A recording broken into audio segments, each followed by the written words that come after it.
Thank you. I'll give you time to make a contribution. Yes. Thank you, Right Honourable Speaker. Here to give a statement on Ghana's forest reserve, the state of Ghana's forest reserves and water bodies. Right Honourable Speaker, thank you for the opportunity to address this August House on the pressing issues facing our nation, particularly the devastating scourge of illegal mining, commonly known as galamsey, and its catastrophic effects on our precious forests and water bodies.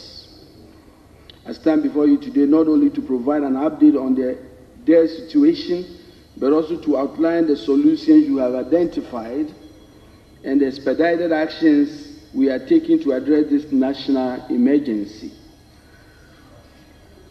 I'm also here, Honourable Speaker, to solicit the unwavering support of this House and honourable colleagues to join me in this fight. This is not a battle for one individual, but a collective struggle that demands unified efforts to achieve meaningful and lasting solutions. Honourable Speaker, Ghana boasts of a total land area of approximately 23.8 million hectares. Of this, about 3.6 million hectares, which is 15% of our total land area, are designated as either forest reserve or wildlife protection areas managed by the Forestry Commission. These include 288 forest reserves and 21 protected areas scattered across the country. As we know, our forests and wildlife resources have long been major contributors to Ghana's economic development. They provide formal and informal employment, sustainable livelihood, offer rich biodiversity for ecotourism, and generate foreign exchange through timber exports. Beyond their economic value, our forests play a critical role in climate regulation, serving as nature-based solution to mitigate the impacts of climate change. So, Speaker, despite the numerous benefits we derive from the forest and our increasing knowledge about the importance of forests to our ecosystem and well-being, Ghana's forests continue to be under serious threat of deforestation and forest degradation due to factors known to all of us. Ghana is currently faced with an unprecedented threat to our forest resources and water bodies due largely to illegal small-scale mining activities. This situation has assumed crisis proportions with dire national security and public health consequences that require immediate attention. Honourable Speaker, it will interest you to note that out of the 288 forest reserves that I have mentioned, a whopping 44 of these forest reserves are under serious attack by illegal miners, and an estimated area of over 5,000 hectares has been devastated. And to put it literally, about 7,000 standard football fields is what I'm talking about. That has been devastated. 7,500 football fields gone. This is mostly occurring in these specific areas. One in the Ashanti region, the Bakwai, in Kawie, in the western region, Takwa, Dabuasi, and in the western north, Bibiani, Enche, and Juaboso, especially. Mr. Speaker, the approach adopted by illegal mining gangs is quite alarming and frightening. They are heavily armed with sophisticated weapons and very violent with large numbers of excavators, making it extremely difficult for forest guards and the rapid response team to control them, since they have no sophisticated weapons to control them. Over 9 out of the 44 forest reserves, and Mr. Speaker, this is very important, over 9 out of the 44 forest reserves have been completely taken over by these illegal mining thugs with impunity. And the Forestry Commission no longer have access to these forest reserves. This situation is dire and must be condemned by all citizens of Ghana. is critical and equally alarming. Among the three water basin systems in Ghana, which is the Volta, Southwestern, and the Coastal Western Basin systems, the Southwestern Basin system is most impacted. The rivers that form the Southwestern basins are the Ankobra, the Pra, which is made out of Fame, Brim, and Odan, and the Tano and Bia. According to the Ghana Water Company, the normal turbidity levels for water on the treatment should not exceed 500 NTU. However, the current turbidity levels of these water systems are between 5,000 and 12,000 NTU. The Ghana Water Company has had to shut down some treatment plants in Takwa at the point due to overpollution from Galamsey.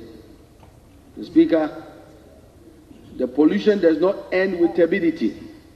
These water bodies are also contaminated with toxic chemicals such as cyanide, mercury, hydrocarbons, and used recklessly by these illegal miners. This is utterly unacceptable. We cannot afford to reach a point where access to clean potable water becomes a daily struggle for citizens. Mr. Speaker, this is the grim reality of the state of our forest reserves and our water bodies. This is indeed what we have inherited. It is a legacy of environmental degradation that we must confront head-on as part of His Excellency President Mahamad's Reset Ghana agenda. The outlook is undoubtedly bleak, but we are resolute in our commitment to reversing this crisis with your support. In line with this reset agenda, I wish to provide highlight of some short, medium, and long-term measures that we have embarked upon to address this situation. In the short term, Mr. Speaker, we want to clear our water bodies from illegal mining activities through the use of river gas under our Blue Water Initiative. Details of this initiative will be provided during the launch of this initiative in the coming weeks. 2, engagement of stakeholders at all levels. Among other things, the intention is to strengthen our regulatory and law enforcement regime and get the buy-in of stakeholders on measures being pursued. And all the stakeholders must include our traditional authorities, municipal district authorities, civil society groups, our members of parliament, security agencies, state regulators, the judiciary, and here we will talk about the numbers. In the last few years, the numbers for prosecution for illegal mining is not very encouraging. Out of over 800, the number we had for people who have been prosecuted was less than 40. And so we need to look at that area as well.